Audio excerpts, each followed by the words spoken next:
A mechanic walked into a blind date. The paralyzed CEO never expected he'd make her smile again. Hello everyone. Before we begin today's story, I have a small favor to ask.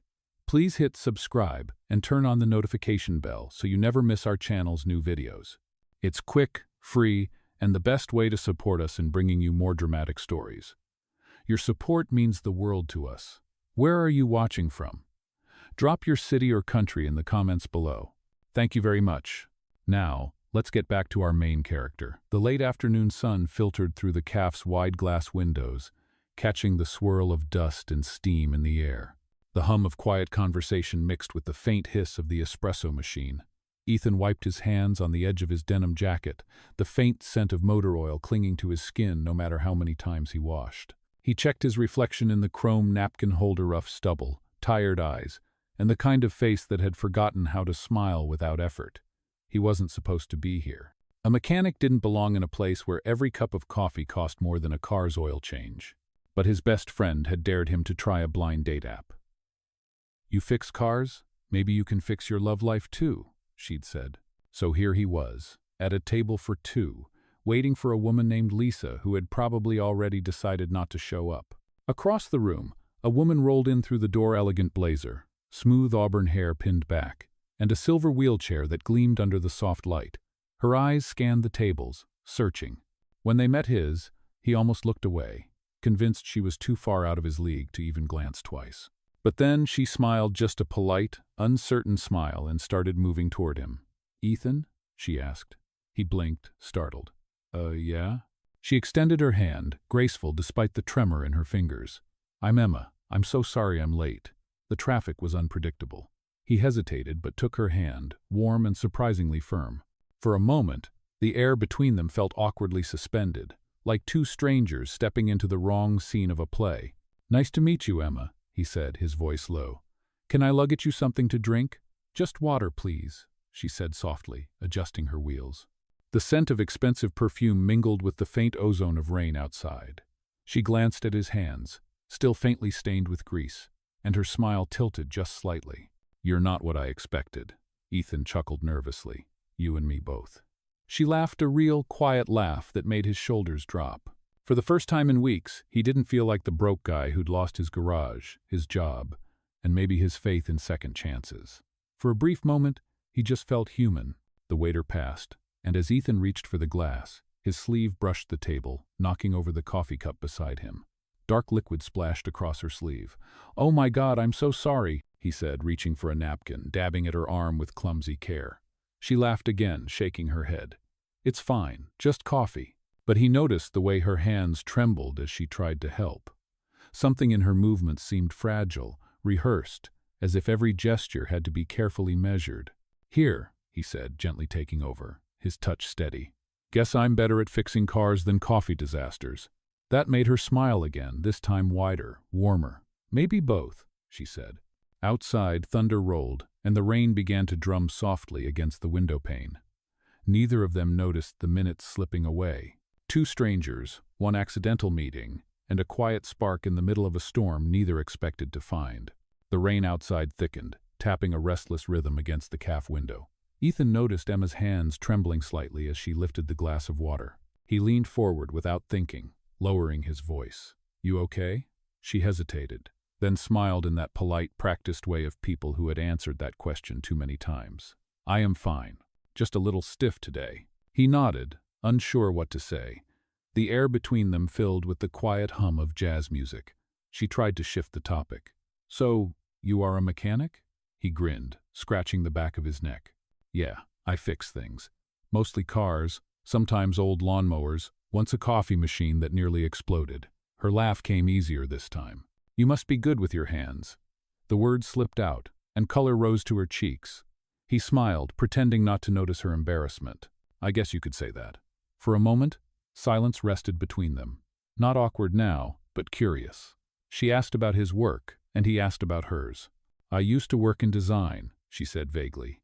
"Cars, mostly. But things changed." He could sense the pause behind that sentence, a quiet wall she did not want him to climb, so he did not. He just nodded. "Design, huh? That explains the sharp wheels," he said, glancing at her chair. She chuckled softly. These wheels cost more than your truck, I bet. You would be surprised, he said, grinning.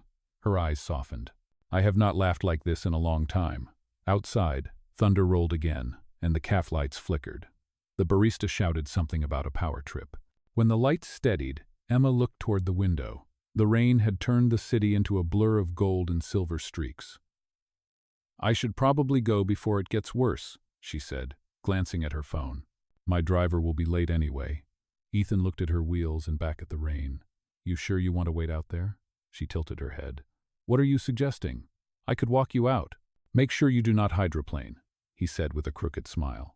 She rolled her eyes, but there was warmth there. Fine, Mr. Mechanic. Lead the way. They moved slowly to the door, Ethan keeping pace beside her, one hand ready but never intrusive. When they reached the awning, the wind pushed the rain sideways, splattering across her lap.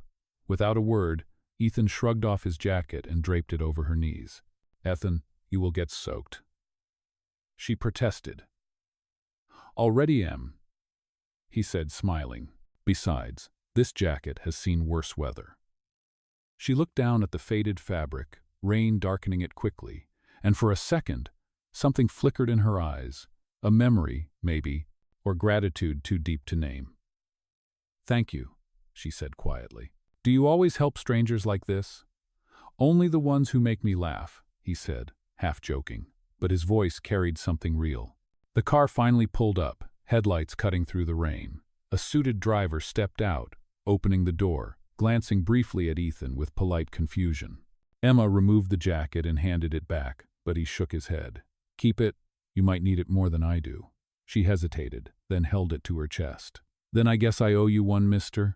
Mechanic. I will hold you to that, he said, stepping back as the driver helped her into the car.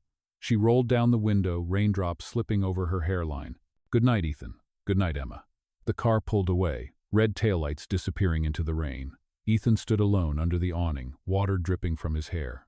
He shoved his hands into his pockets, realizing his phone was soaked and dead. Still, he smiled faintly, watching the empty street. He had no idea who she really was. No idea that the woman who had just taken his jacket home would one day change everything about the life he thought he understood. For now, all he knew was that for the first time in years, he did not feel broken. And that was enough. 2 days passed before Ethan saw her again. He had not meant to think about her, but somehow the memory of her laugh had stayed with him like the smell of rain on pavement. On Tuesday afternoon, while tuning up a customer's sedan, he heard the familiar hum of an electric motor outside his garage. He turned, wiping his hands on a rag, and froze. There she was, Emma, in that same silver wheelchair, wearing his old jacket like it belonged to her. You are a hard man to find, she said with a teasing smile. He blinked in disbelief. You tracked me down? You left your business card in the pocket, she said, holding it up. I figured I owed you one, remember? He laughed, a little embarrassed. I did not think you would actually cash that in. Well, she said, rolling closer, I need a mechanic. My chair has been making a strange noise, and I thought I should trust the guy who already saved me from a coffee spill. He grinned and crouched beside the chair, his eyes scanning the wheels. Mind if I take a look? She nodded, watching as his fingers traced the frame with careful precision. There, he murmured, a loose bearing, nothing serious. He pulled a wrench from his back pocket, tightened a small bolt, then spun the wheel lightly. Try now. She moved forward a few inches, and the squeak was gone. Her smile brightened. You really do fix everything, do you not? Not everything, he said softly. Some things just need time. For a heartbeat, their eyes met, and something unspoken passed between them, an understanding that neither one dared name. She glanced away first. Thank you, Ethan. Any time, he said. You want a coffee?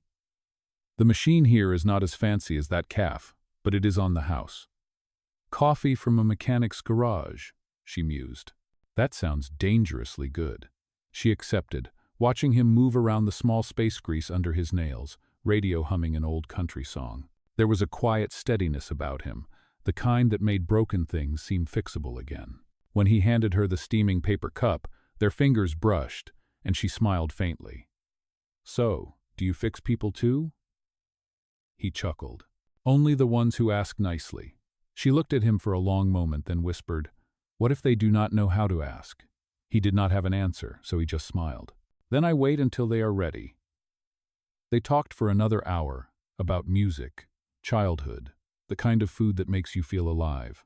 She told him she used to love driving, that she had owned a roadster once. He asked what happened, but her expression dimmed. There was an accident, she said quietly. A long time ago. He nodded, sensing the pain behind her calm tone. I am sorry. Do not be, she said softly. It taught me what really matters. You learn to slow down when you cannot run anymore. He looked at her, admiring her strength, and for the first time realized he was not just curious about her, he cared. As the sun dipped behind the row of old garages, the sky turned gold over the asphalt. She glanced at her watch and sighed. I should go. I have another appointment. At least let me escort you out, he said, wheeling her chair carefully over the uneven floor. At the door, she turned back. Ethan? Yeah? You were right about time, she said. Sometimes it really does fix things.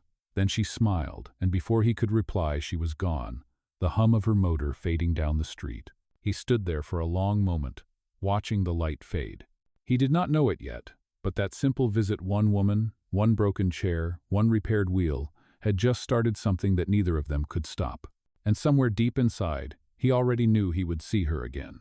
A week passed before Emma returned. This time she did not come to fix anything. She came because she wanted to. The late afternoon sun spilled through the open garage door, painting streaks of gold across the floor. Ethan was bent over an engine, humming under his breath, when he heard her familiar voice. I brought coffee, she said, holding up 2 cups. He looked up, grinning. You came prepared this time. No spills, I hope. She laughed. No promises. She handed him a cup and looked around at the cluttered shelves. This place smells like oil and hard work. That is because that is all it is, he said. Oil, work, and too much caffeine. I like it, she said softly, glancing at the wall of old photos and license plates. It feels real. He watched her wheel closer, noticing how comfortable she seemed now, how the stiffness in her shoulders had eased. So, he asked, how have you been? Busy, she said. Physical therapy, meetings, more therapy. I am trying to get stronger. That is good, he said. Progress takes time. Sometimes, she murmured, time feels like the hardest thing to lift. He smiled gently. Then let me help carry some of it. Her eyes flicked toward him, surprised, then softened. They talked for hours that afternoon, not about her pain or his debts, but about ordinary things, favorite songs, late-night drives, childhood dreams. She told him she used to race go-karts as a teenager. I loved the wind in my face, she said. Now I chase it from a chair. You still have the wind, he said. You just have to teach it to come to you. She looked at him, speechless for a moment, then smiled. You are full of strange wisdom, Mr. Mechanic. Years of hitting my head on car hoods, he said with a grin. She laughed, and the sound filled the quiet garage like sunlight after rain. Later, when she tried to leave, her chair sputtered.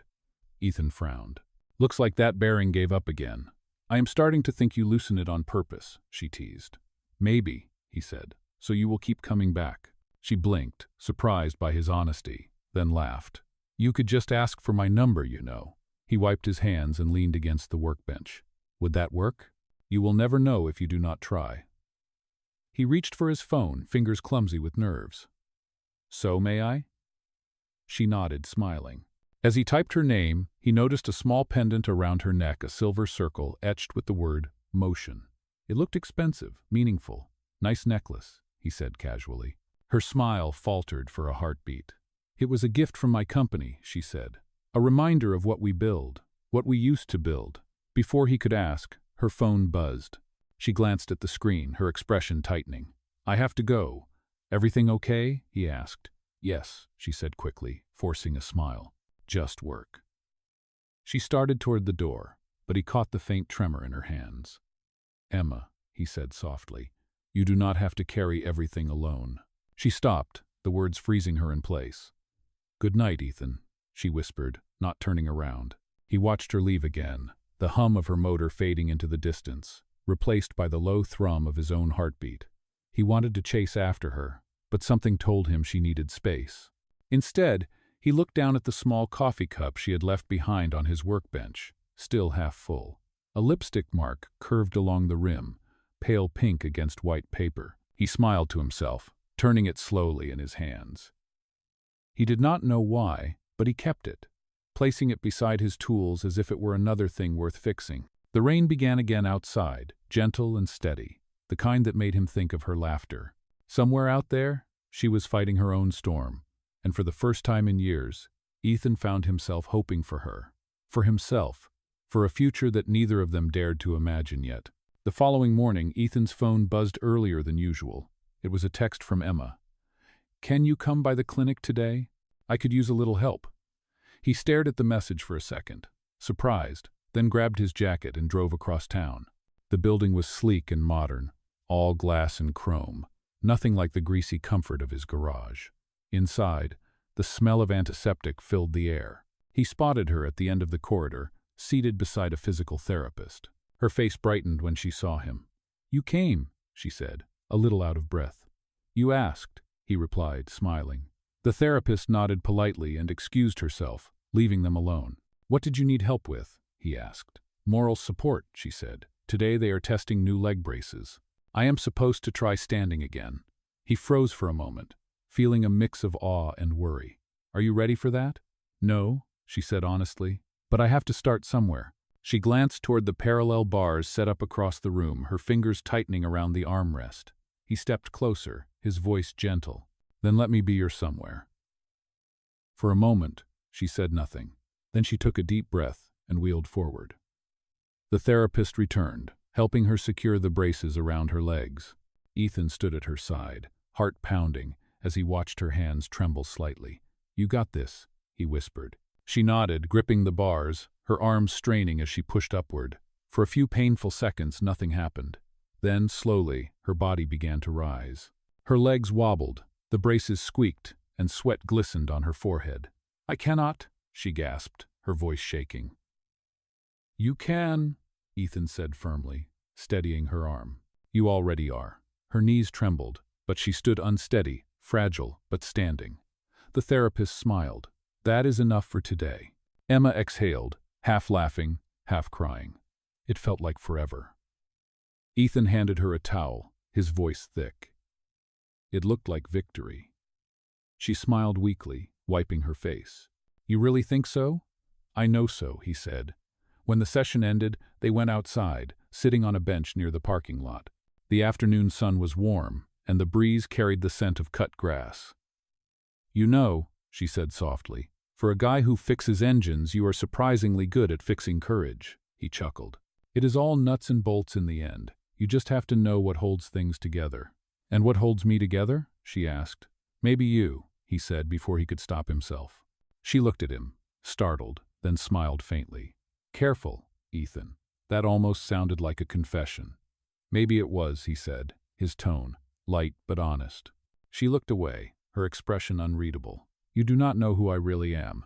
"Then tell me," he said quietly. She hesitated, her fingers twisting the silver pendant at her neck.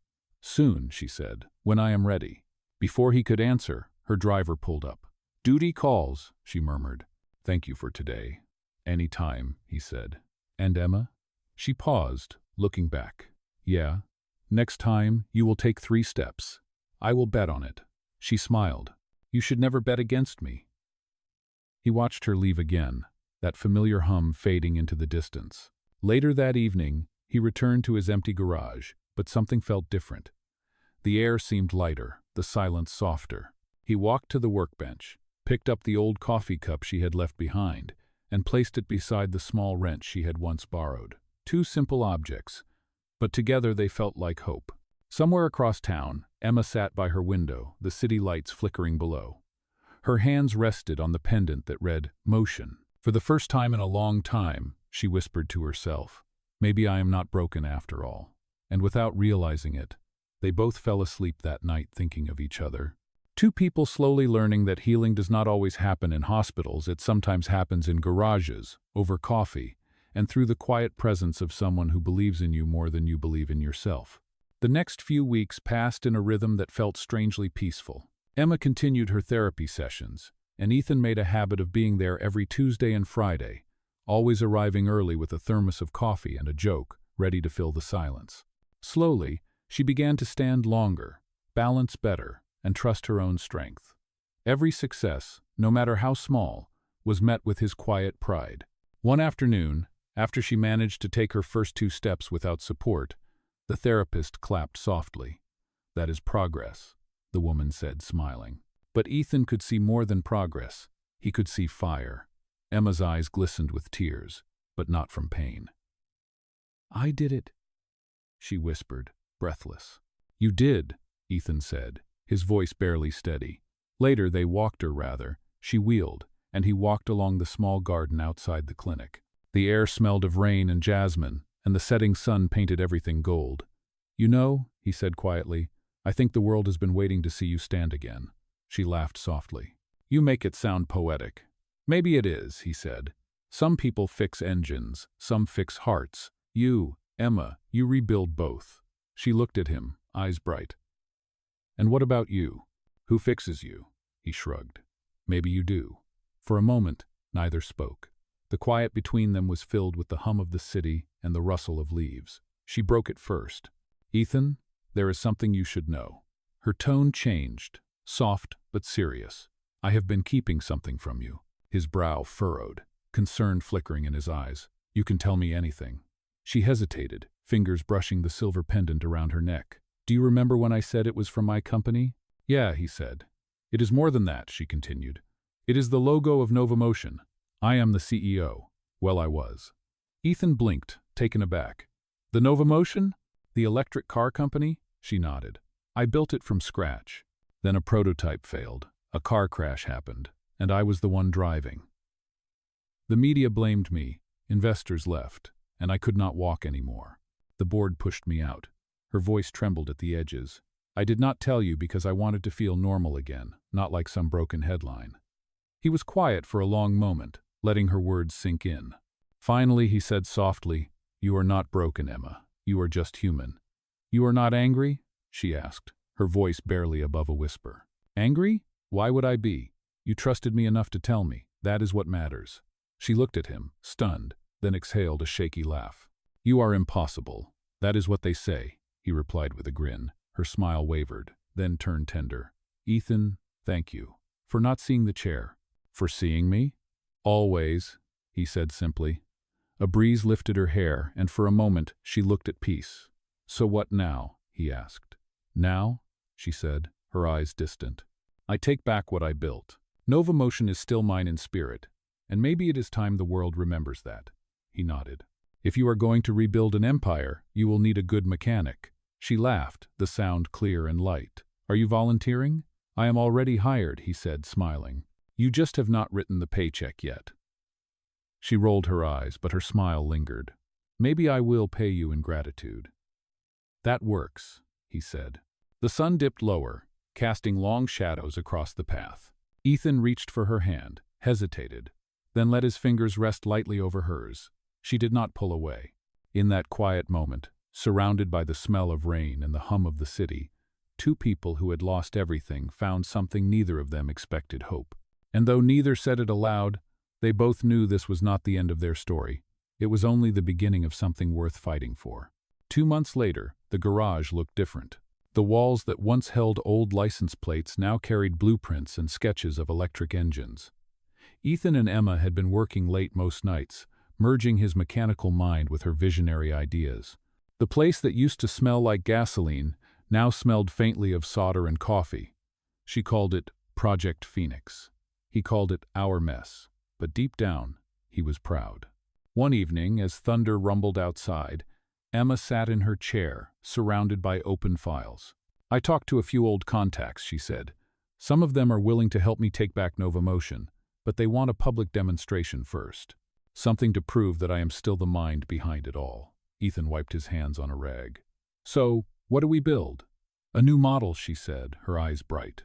"Something smaller, faster, safer. A car that cannot be blamed for what happened." "And you want to test it yourself?" he asked carefully. She nodded. "If I am asking the world to trust me again, I need to trust myself first."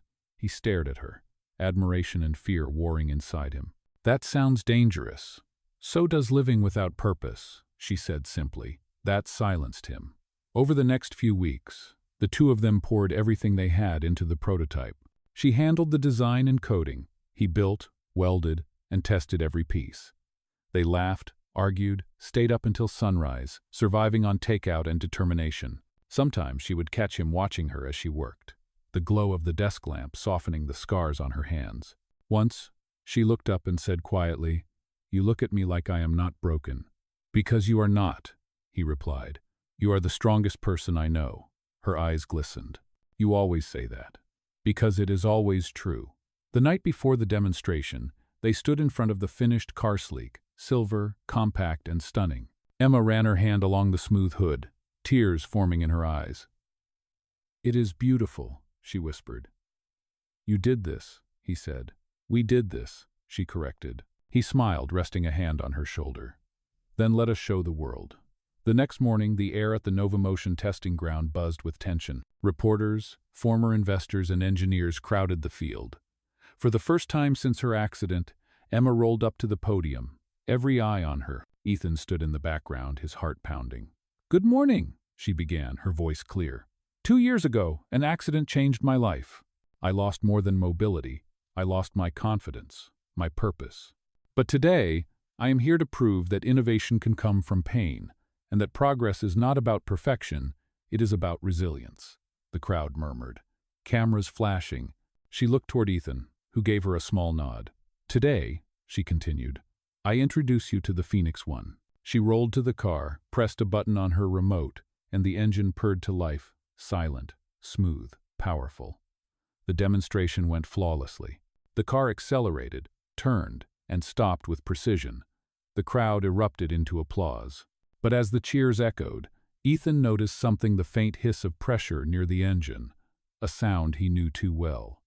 "Emma, shut it down," he called out. "Now." She frowned, confused, then saw the smoke rising from the left side panel. Without thinking, Ethan ran forward, grabbed a wrench, and yanked open the compartment.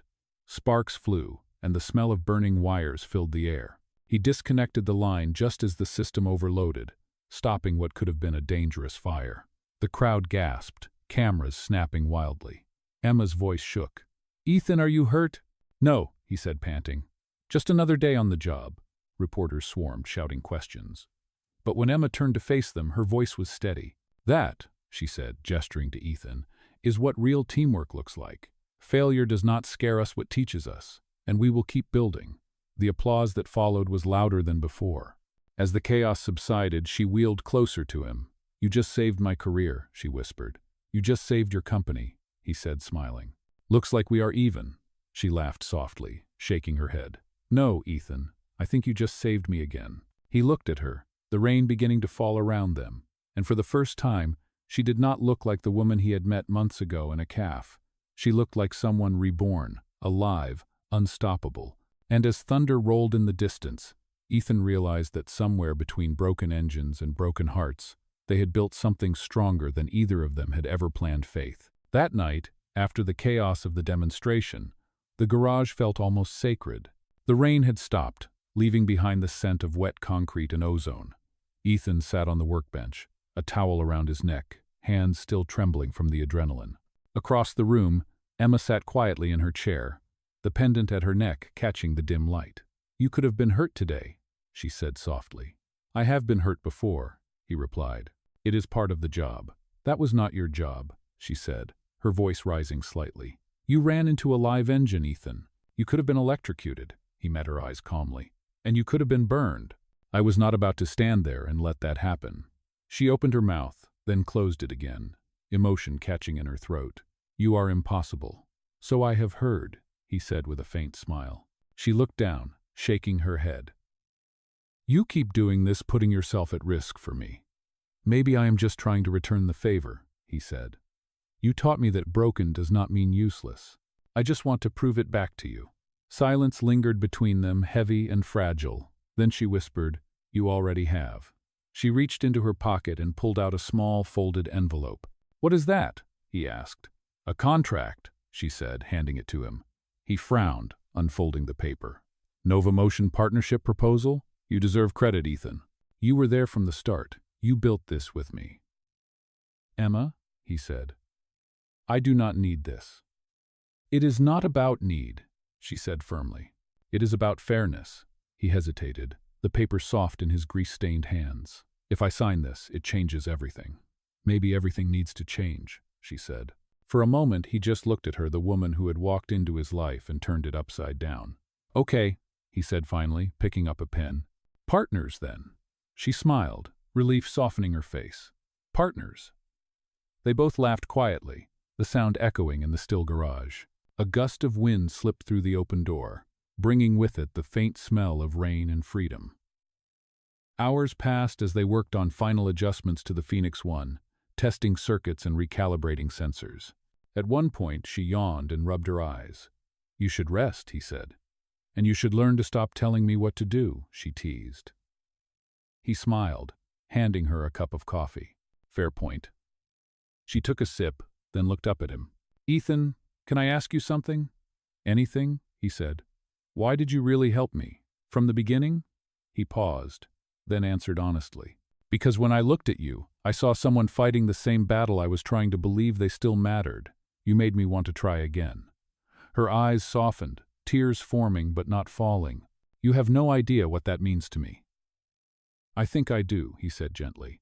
The silence that followed was not empty. It was full of gratitude, of connection, of something deeper neither dared to name.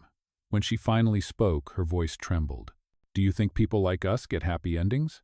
He smiled. I think people like us build them. She nodded slowly, her gaze fixed on him. The storm outside began again, gentle this time, like applause against the roof. Ethan, she said quietly, come here. He stepped closer, unsure, until he was standing right in front of her. She reached out, her hand brushing his cheek. Thank you, she whispered, for giving me back my courage. You never lost it, he said. You just needed someone to remind you where you put it. Her laugh broke through the air, soft and real. For a long moment, neither of them moved. Then she looked up, her voice barely audible. You know, when I said this project was called Phoenix, I was thinking about rebirth. But I think it is more than that now. I think it is about love, the kind that rebuilds instead of replaces. He smiled, his voice low. Then maybe that is our next project. Outside, thunder rolled again, but inside the garage, everything felt still. The world had tried to break them both. Instead, it had welded them together. A year later, the world looked very different. The Phoenix One was no longer just a prototype, it was a revolution. Nova Motion had risen from the ashes, stronger and more human than before. Magazines called it the comeback story of the decade.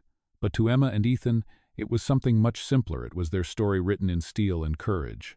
On a warm spring morning, the company's new headquarters buzzed with energy.